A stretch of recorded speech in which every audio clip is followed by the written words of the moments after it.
Welcome to Nationwide on the network service of the Nigerian Television Authority. I'm Lami Ali.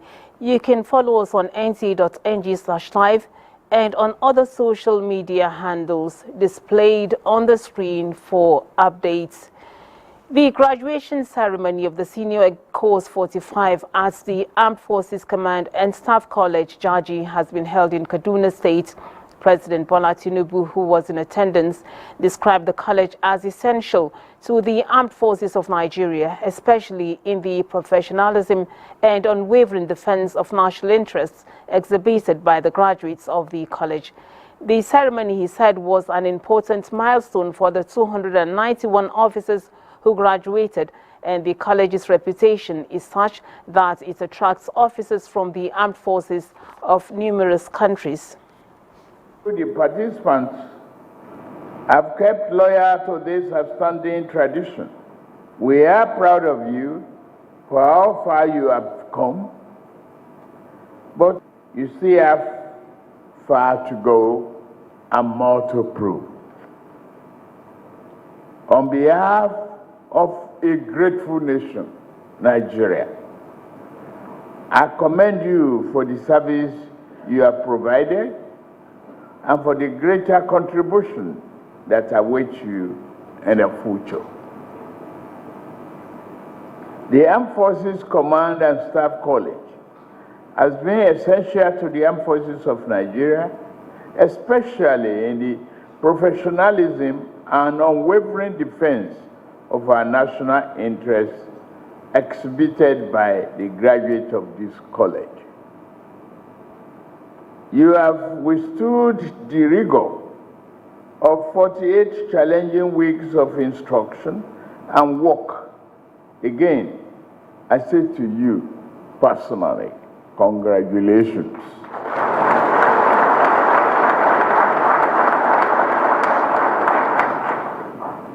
Your attendance at this college is testimony to our profound belief that national security is not solely achieved through muscle and might, but also in building friendship and alliances based on cooperation, justice, and good governance and mutual respect.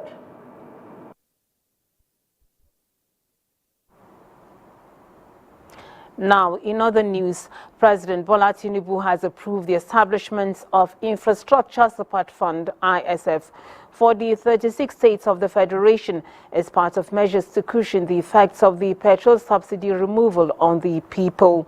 The approval was disclosed as the monthly meeting of the Federation Account Allocation Committee this Thursday in Abuja. The new infrastructure fund is expected to enable the states to intervene and invest in the critical areas of transportation, including farm-to-market road improvements, agriculture, encompassing livestock and ranching solutions, health, with focus on basic healthcare, education, especially basic education, power and water resources that will improve economic competitiveness, create jobs and deliver economic prosperity for Nigerians. The committee also resolved to save a portion of the monthly distributable proceeds to minimize the impact of the increased revenues occasioned by the subsidy removal and exchange rate unification on money supply, as well as inflation and the exchange rate. Out of the June 2023 distributable revenue of 1.9 trillion naira, only 907 billion will be distributed among the three tiers of governments, while 790 billion will be saved and the rest will be used for statutory deductions. These savings will complement the efforts of the Infrastructure Support Fund, ISF, and other existing and planned fiscal measures, all aimed at ensuring that the subsidy removal translates into tangible improvements in the lives and living standards of Nigerians. In a statement by the Presidential Advisor on Special Duties, Communications and Strategy, Dele Alake, the committee commends President Tinubu for the bold decision to remove the petrol subsidy and, even more importantly, for providing necessary support to the states to cushion the effects of the subsidy removal on Nigerians. Meanwhile, the Federation Accounts Allocation Committee (FAC) has shared the sum of 907.054 billion naira in June 2023 Federation account revenue to the federal government, states and local government council. This was contained in a communique issued at the end of the Federation Accounts Allocation Committee meeting for July 2023. The meeting was chaired by the Accountant General of the Federation, Dr. Oluwatoyin Mading. The total distributable revenue comprised distributable statutory revenue of 301.501 billion naira, distributable value added tax revenue of 273.225 billion naira, electronic money transfer levy revenue of 11.436 billion naira, and exchange difference revenue of 320.892 billion naira. The balance in the excess crude account was 473 billion 754 million.57 million dollars. The communique stated that gross statutory revenue of 1.153 trillion naira was received for the month of June 2023, higher than the sum of 701.787 billion naira received in the previous month of 451.134 billion naira. According to the communique signed by Bawa Mokwa, Director, Press and Public Relations, Office of the Accountant General of the Federation, companies' income tax recorded tremendous increase in the month under review. Imports and excise duties, value-added tax, oil and gas royalties increased significantly also, while petroleum profit tax and electronic money transfer levy decreased considerably.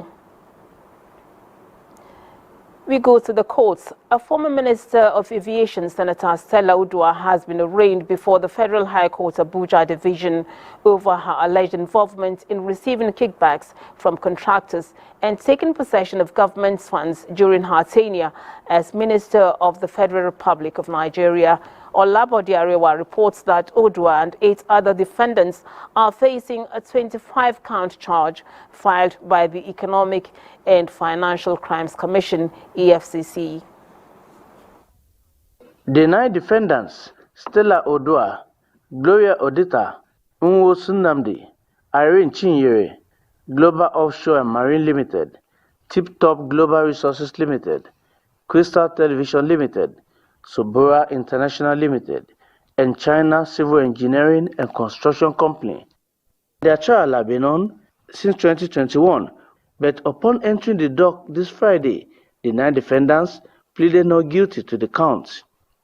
Stella Udua is being accused of using her office in 2014 to confer unlawful monetary advantage on herself when she allegedly received monies totaling 5 billion naira from contractors who are seeking government patronage.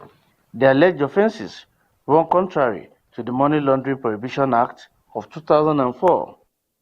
After taking their pleas, the court fixed the commencement of trial to October 17, but found that the inability of the EFCC to obey its earlier directive, wherein Justice Ian Gekwo had ordered that certain individuals who have been pressurizing the court over the Stella Udua trial should be brought before the courts. Meanwhile, the court has ordered that the defendants should remain on the administrative bail earlier granted to them by the Economic and Financial Crimes Commission. In Abuja, Olabode Arewa, NTA News. The Independent National Electoral Commission (INEC) has met with the 37 collation and returning officers for the 2023 presidential election in continuation of its post-election review meetings. INEC Chairman Professor Mahmoud Yakubu re-emphasized that the post-election review was to assess how far and how well the 2023 election went. Timothy Yusuf reports. This meeting is the 4th in the series of INEC's post-election review of the 2023 general election. Debriefing of collation and returning officers for the 2023 presidential election is the main task in this interface between the election management body, INEC, and these vice-chancellors of universities, having played key role in the conduct of the exercise. As field workers, we expect to hear from you the challenges encountered. INEC Chairman Professor Mahmoud Yakubu called for a holistic review of their role in the 2023 presidential poll, with a view to also evolve strategies for future improvement in the nation's elections. The Commission appreciates your commitment, dedication to duty and sacrifice to the cause of our democracy. At the same time, issues have arisen, and some Nigerians have raised concerns about result management at various levels.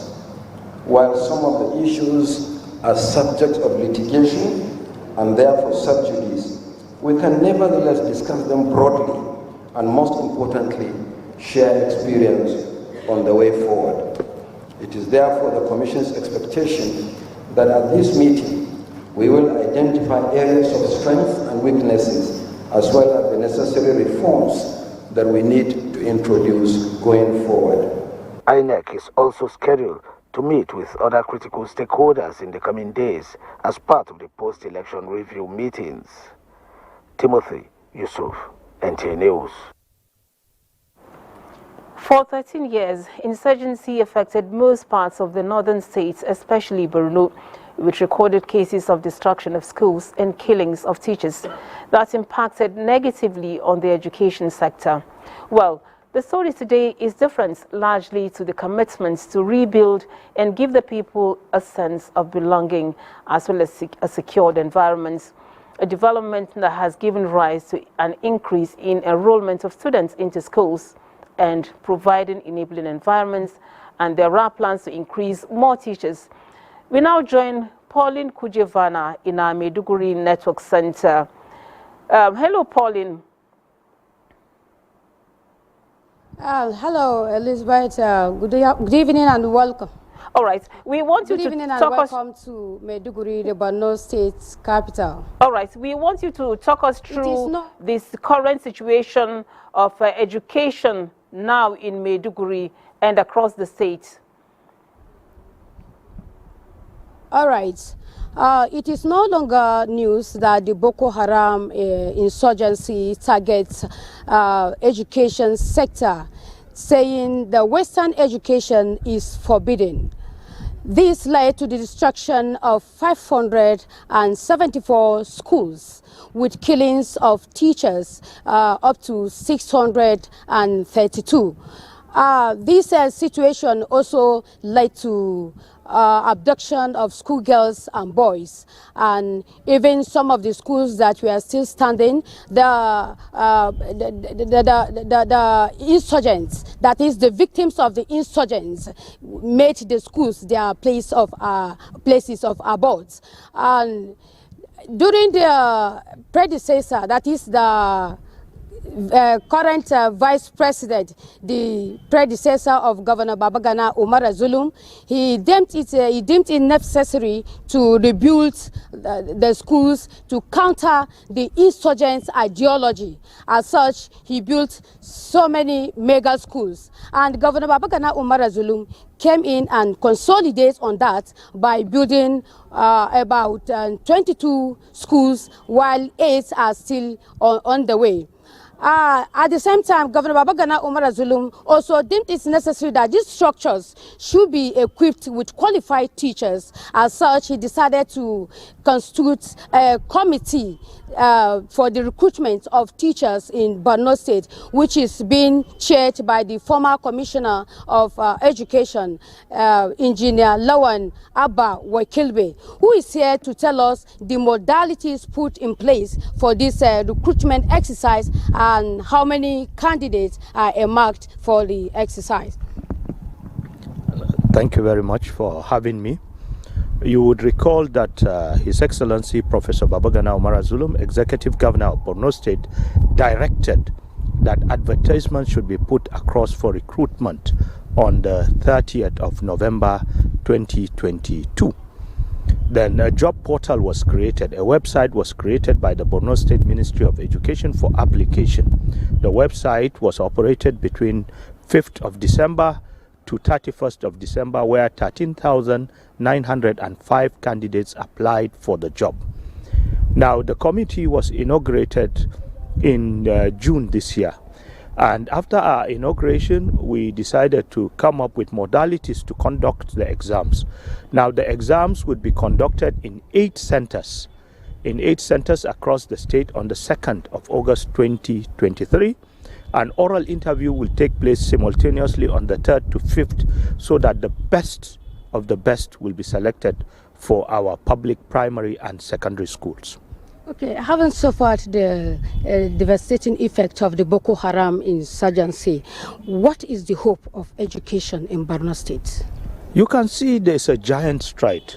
You know, what I want you to now realize is that in the 4 years of His Excellency Professor Zulum, 30 of this kind of schools have been built, 20 commissioned, 4 yet to be commissioned, 6 on various stages of constructions, 744 classrooms in over 300 schools have been rebuilt. 1,087 classrooms were reconstructed, destroyed classrooms were reconstructed, 1,751 conveniences were provided to all schools across the state, and over 300,000 sets of furniture is there. We are currently equipping laboratories in almost all the schools. Okay. So you could see that a lot has been done, and out of the 2.2 million children that were out of school, we have reduced it by a significant number. And hopefully with all these things, we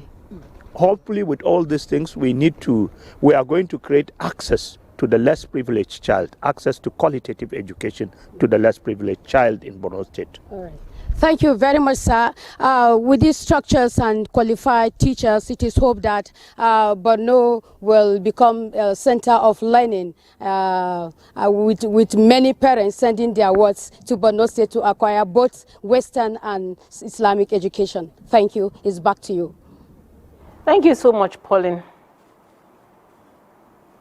Now, Katsina State Governor Umar Dukurada has sworn in the state head of service, Usman Isiaku, and 36 permanent secretaries with a charge on them to brace up to their responsibility towards socio-economic emancipation of the state. Suleiman Kodogi has the details.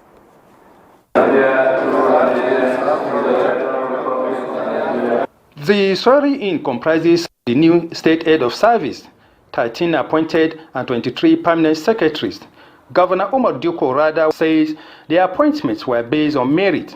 He noted that his administration is poised towards providing good governance. As such, all administrative process will be transparent. You were appointed not because of your faces, not because we have any relationship with you. You were appointed because you merited the appointment. The newly appointed permanent secretaries are to receive their letters of redeployment to the ministries, departments, and agencies of government. In Katsina, Suleiman Kodogi, NTA News. Nationwide joins Deola in Lagos for more reports from that end. Hello, Deola. It's over to you.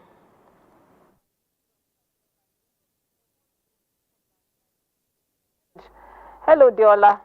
Hello, Lami. Thank you and welcome to Lagos. Digitization of birth registration and demographic data will ensure the availability of up-to-date and reliable information that will facilitate better planning and resource allocation in the nation.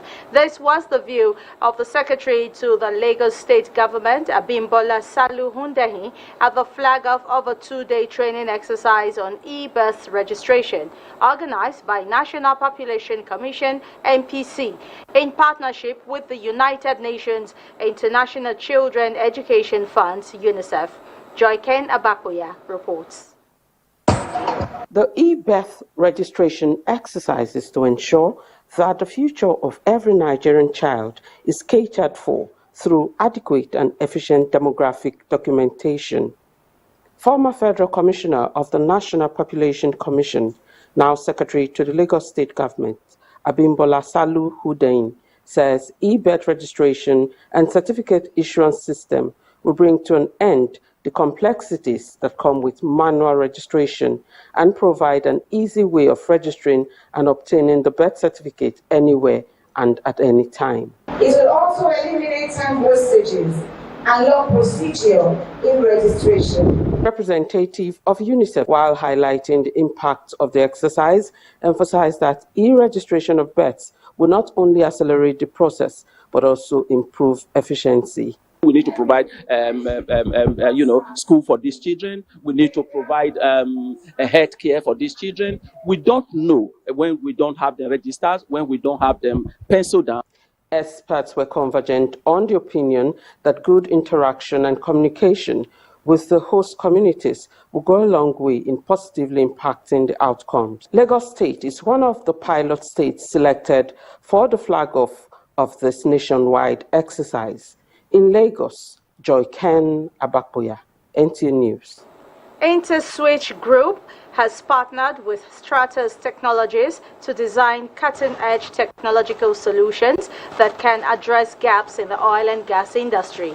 These solutions were showcased at the recently concluded Nigeria Oil and Gas Conference, which saw both InterSwitch Group and Stratus Technologies present a comprehensive suite of groundbreaking products to stakeholders at the event.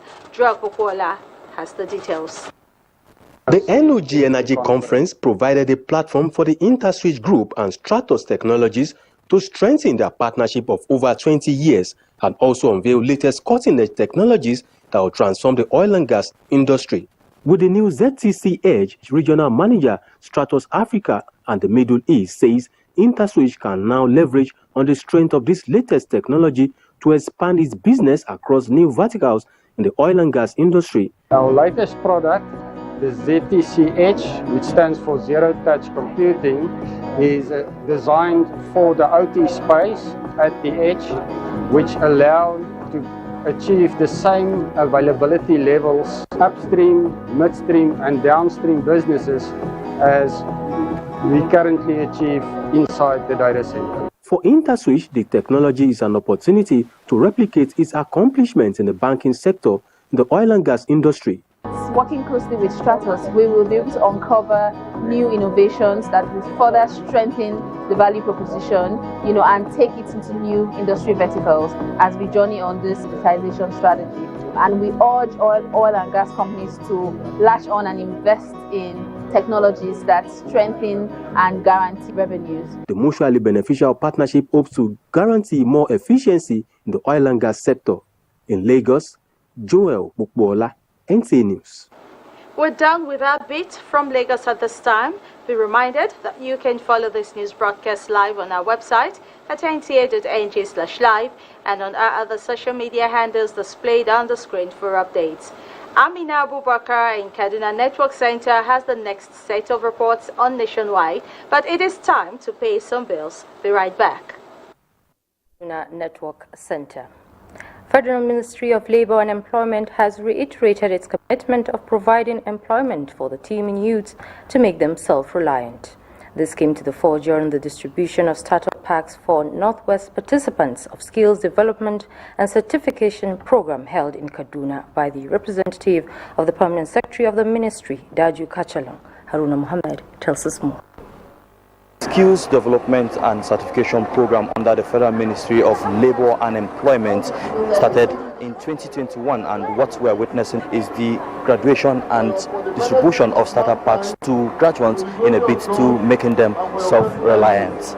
Amina Ali and Sadiq Muhammad are among the beneficiaries of the training and certification. Really happy for giving me this thing to start my business. Help me in my future. I want to be getting my own money. I've been given a mixer, blender. It's not been easy. I've been trying to gather to see how I'll get this machine, but hell no, I've not. I'm so happy. Permanent Secretary, Federal Ministry of Labor and Employment, Daju Kachalong, charged the beneficiaries to make judicious use of the equipment handed to them, adding that the ministry will be monitoring their progress level. It is not only just to give a man a fish to eat, but to teach the man how to fish.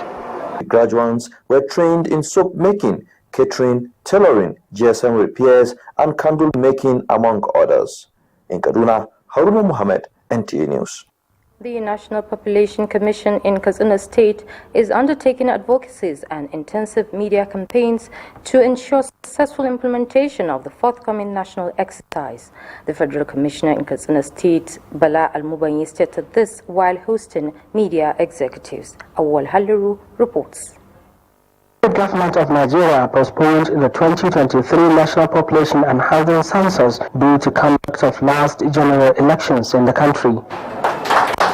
And the purpose of this interactive session between the Federal Commissioner of the National Population Commission for Katsina State and the heads of media organizations is to forge ahead for the successful implementation of the Population and Housing Census. It also gave the Federal Commissioner the opportunity to restate the arrangement put in place by the Commission even before the postponement of the national head count. The Commission has carried out all the preparatory activities toward the census, such as enumeration area demarcation, conduct of pre-test and trial census, recruitment and training of census field staff, procurement and configuration of personal digital assistants.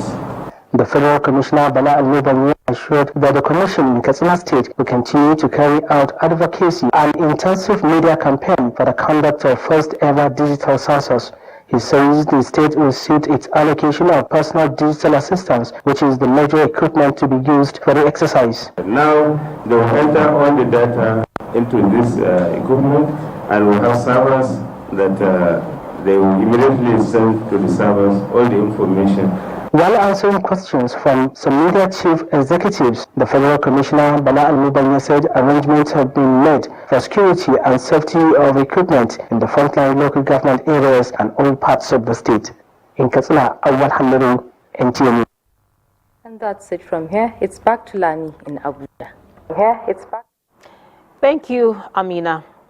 We go to Benue State, where farmers can now heave a sigh of relief with the flag of a fertilizer sales and distribution for the 2023 cropping season. Governor Hyacinth Alia, while flagging of the commodity sales, says 100 trucks of fertilizer have been procured for distribution to the 23 local government areas at subsidized rates of 12,500 naira per 25 kilograms bag of NPK. Elias Itiav reports that the state government has subsidized the product at 50% to give farmers easy access to the product to boost cultivation. May God bless us in this farming season. Amen. The flag off of the sales and distribution of fertilizer for the 2023 farming season is a demonstration of the Governor Hyacinth Alia's passion and commitment to ensure that farmers get access to farm inputs at affordable rates. Governor Alia, while flagging off the sales, explained that the state government has procured 60,000 bags of the fertilizer, which will be distributed for sale to genuine farmers across the 23 local government areas of the state at a subsidized rate of 12,500 naira per bag. As our administration progresses, we are confident of fulfilling all the promises that we made on agriculture in our policy blueprint, the Strategic Development Plan for Greater Benue. Director, Administration and Supply, Ministry of Agriculture and Natural Resources, Nat Azu, and Chairman of the 100 Days in Office of Governor Alia's administration, Dr. Moses Tule, said a special task force has been assembled to monitor the sale in all the redemption points in the state. The flag-off ceremony was climaxed with the governor procuring 50 bags of the fertilizer to be distributed to less privileged farmers in the state. In Makudi, Elias Itiaf, NTA News. The rains are here, and so is flooding, a global phenomenon with devastating effects. Nigeria has had its fair share. Now, going by the prediction of NIMET on increased heavy rainfall to be experienced during the wet season, Kaduna State is one of those that suffer from the many cases of flooding. We now join Muhammad Umar Ajingi in Kaduna at Kigo Road for a live update on the flood prediction there in the state. Muhammad, thank you for joining us. Well, thank you very much. As you said, NIMET has prediction also said Kaduna State is one of the states expected to experience this flood disaster again. I said again because this is not the first time the state is experiencing this flood disaster. I'm right now at Kigo Road, and anybody familiar with Kaduna State, when I mention Kigo Road, he knows it's a community that have been experiencing this flood disaster for many years. The trend has been that if the rain subsidizes, and the people will come back. So many people were affected. Thousands of people were displaced. Property worth millions of naira were destroyed in the past. With the prediction of NIMET now, there is a danger coming. But what we've observed is that the people are still staying in this community, not adhering to some of these predictions.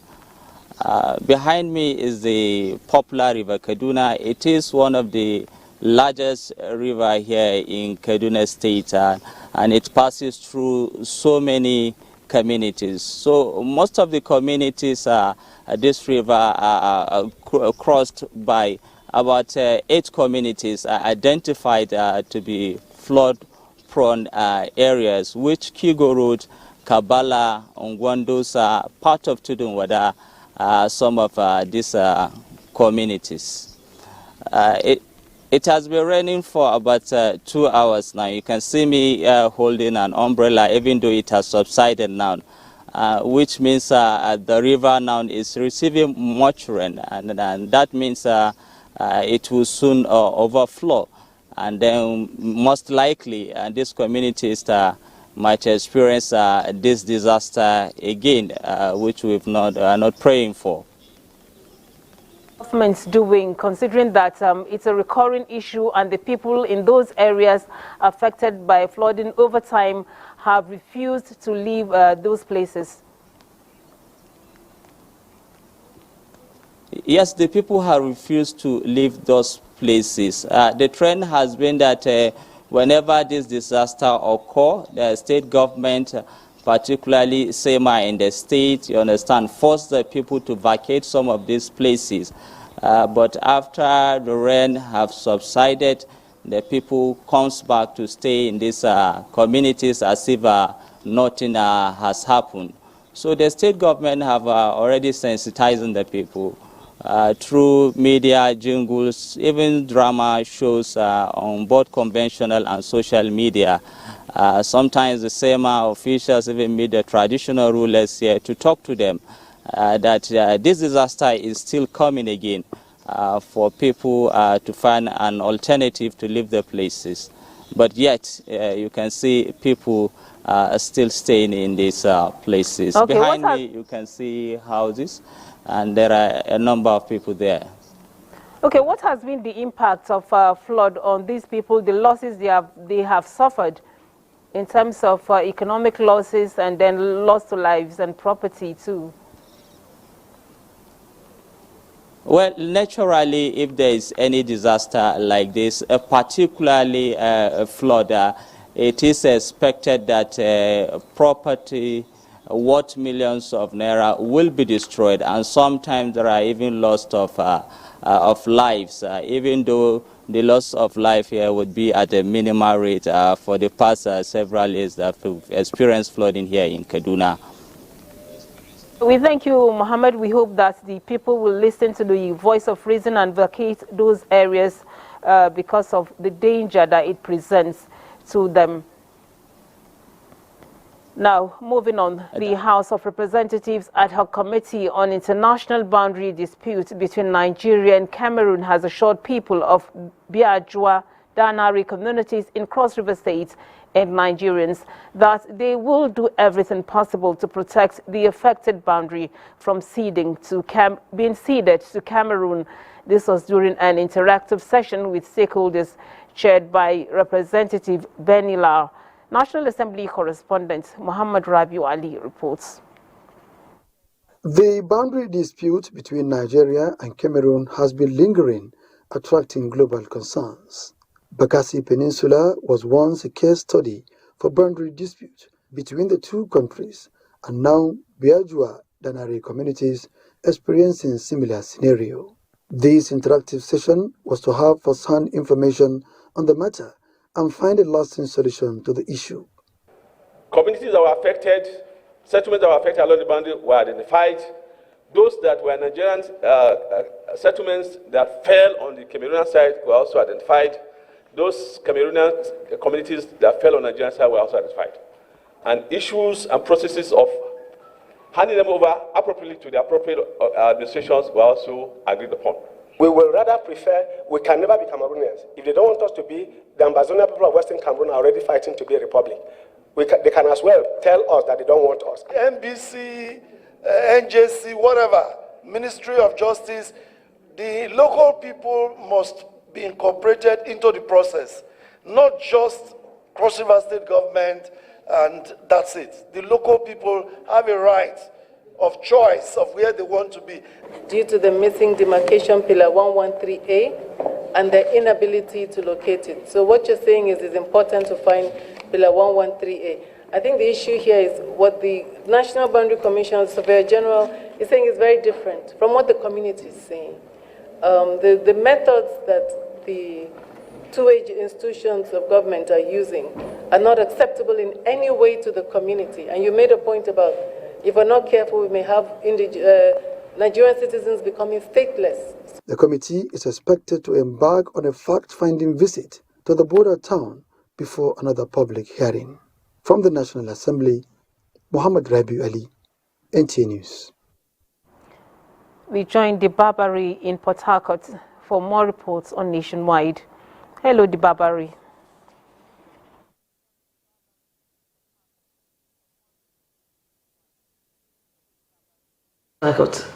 Following the flag-off of the construction of Port Harcourt Ring Road, the River State government has been reassured of a safe and secure environment during and after the 36-month duration of construction of the mega city.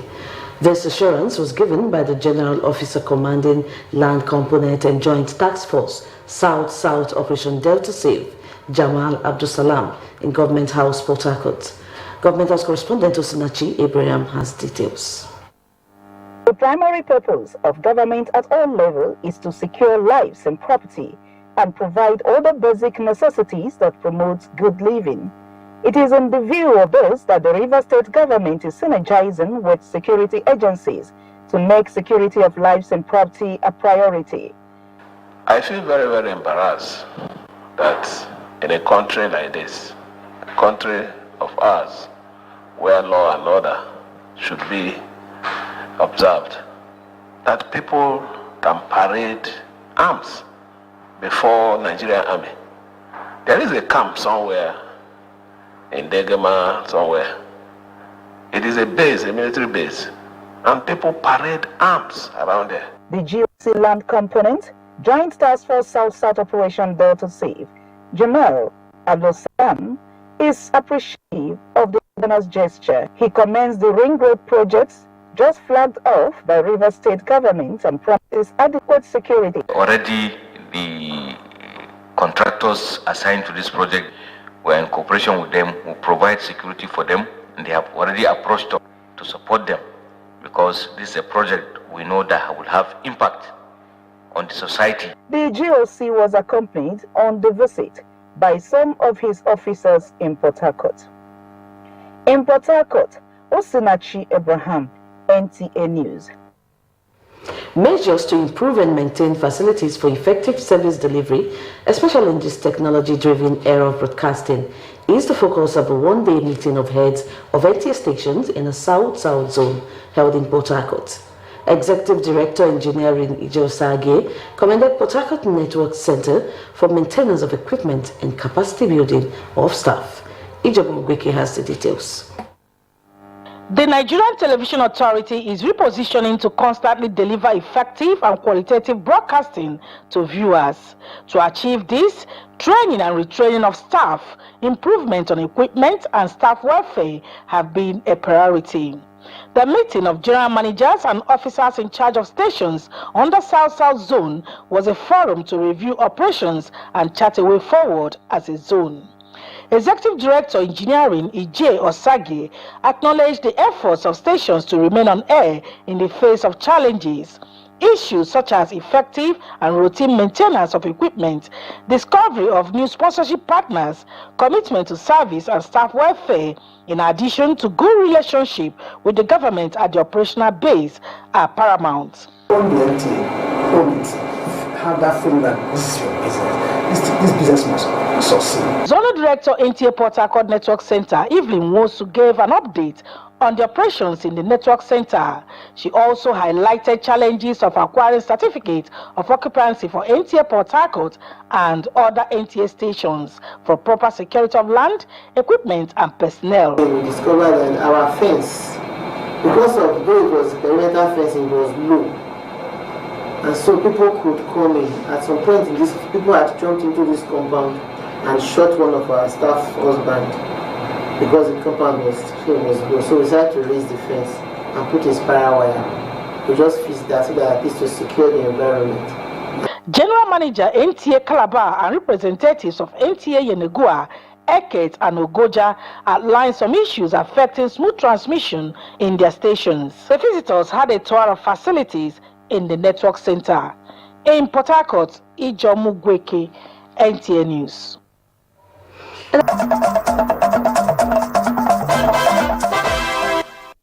Thank you for staying tuned. Nationwide continues with charity in Ibadan.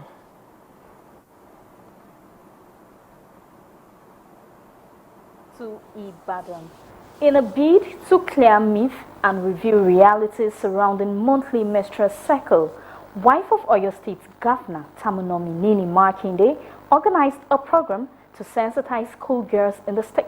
Correspondent Ifeoluwa Omoshule has the details.